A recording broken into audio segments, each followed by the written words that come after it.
This is Car Guys New England, your YouTube channel for anything automotive. Cause it's bit bad, she want me to back. Like tips at the front, let's go. I'm fly like a pelican in my bed. I like in my way, hella quick. They get to the hook up on the elephant cut. My trunk, yeah, it's in the front. Of course, it's at the back. It's a big, it's a real big difference. You just want a club. I just need them racks. You just want a party. I just want to read a story.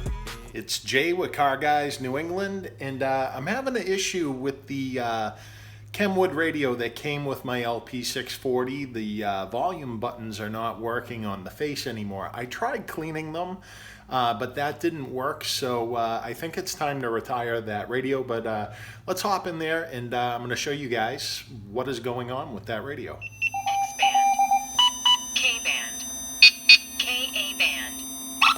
Interference detection active. All right, so the radio will start up in a sec, and I'm going to hit the volume button and or buttons, and you're going to see they're not doing anything.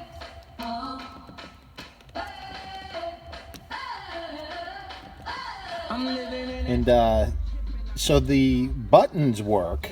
GPS connected. As you can see. But anyways, I'm going to eject just because I'm going to be pulling this out. But as you can see down on the bottom, you have these connections that connect with the unit when it's the other way. And I have tried cleaning these metal connections, and the volume buttons still don't work when I do that. So we're going to end up pulling the radio today. I just cycled the power just to get the screen back that way. But anyways, we're going to shut off the key, and I'm going to start the removal process of taking out the radio here, and we'll get started. But first I'll remove my scanner, and then we're going to remove the trim piece that goes around the radio. So we'll start out with that stuff, and we'll take it from there. All right, so the first tool that we're going to use is a pick, and we're going to very, very carefully get it in between the radio and the carbon, and then we're going to pull gently. And then we're going to go on the other side here, get it in where it will rotate in, and gently pull. So at that point, we can remove the entire heater control panel. Just tuck that aside. There we go. All right, so next we're going to use our radio removal tools, and we are going to slide those into the spots to release the radio.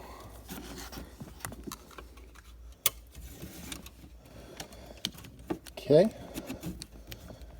got them both. Okay, so I just had to tip the radio up. Now I'm just slowly working it out.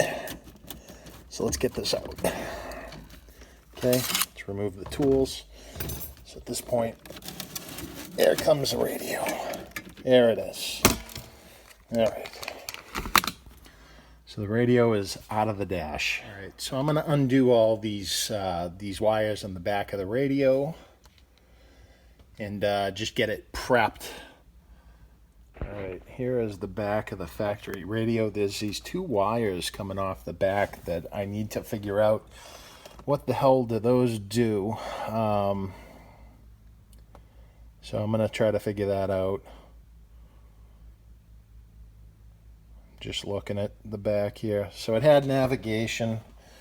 The new one going in does not have navigation, but again, I don't know what these wires are, so I'm going to have to do some digging to try to figure this one out. So here's our new unit. It's the Kenwood DDX6906S. Has all the great things like Apple CarPlay, stuff like that. No navigation in this one. I really don't care about that. But let's open up this box, take a look at this radio. All right, so I got the radio out, and just want to show you the difference between the two. So this is the new radio.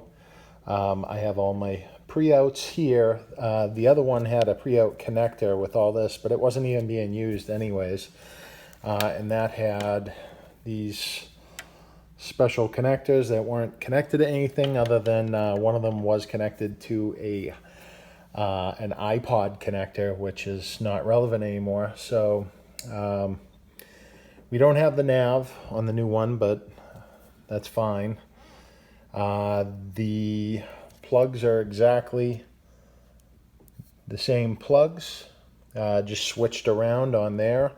So that's pretty straightforward. Won't be using this wire. I don't think I'll be using those. Just hook up the antenna, hook up the pre-outs, and I think we'll be in pretty good shape. And then also hook up the microphone, AV in. Let's see here. So that says mic, iPod, video, audio, audio, video in. What is this here? Some sort of data link. I'll have to look that up. But then we have the mic connection. So it should be pretty straightforward here. It doesn't look like a lot really different, other than this just doesn't have all the bells and whistles that the other one had. All right, so I have been just untangling this absolute rat's nest just to figure out what the fuck is going on here. But I finally got it to a point where actually it's starting to make sense. So I will be able to get the new radio in here. So that's my next step is I'm just going to undo a few things here, the RCA cables, to get those ready to go into the new radio. As the old one on the RCAs had this rat's nest connector to it. And at the end of the day, the new one just has connections on the back. So that'll be pretty straightforward for the most part. The one thing I'm looking for is the car has a camera. So I am looking for the connection for the camera because I'd like to get that going because that is not working. So I think I might see it right down there. But I'm going to investigate a little bit further. And hopefully I get that, and I'll have a working rear view camera in the car too. All right, so I've made some of the connections. I got a few left over that I'm confused about, but I'm going to get back to that in a second. But I'm just going to test the unit out by powering on the car and see what happens. I got it working. Sounds a lot better too, actually, than what was in there. All right, let's get this bad boy back in. Or the new one in, I should say. We're just going to gently push that in. Okay. And next, we're going to take our trim piece. We're going to get that back in as well. Very gently. All right. After fighting with this piece, I finally got it in. The radio looks great there.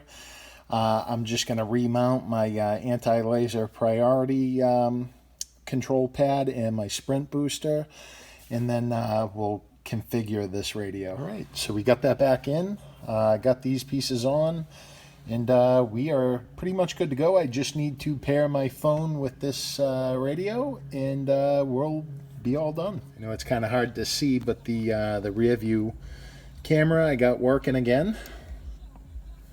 And, you know, just more modern, something cool. Disconnected. So I got to still figure out the pairing the phone with this. Bluetooth device on. Yeah, okay. I don't know. I'll figure it out. Cool.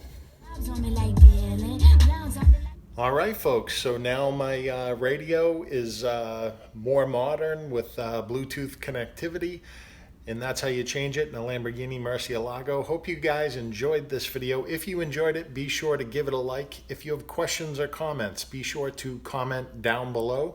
This is Jay with Car Guys New England. Until next time, take care.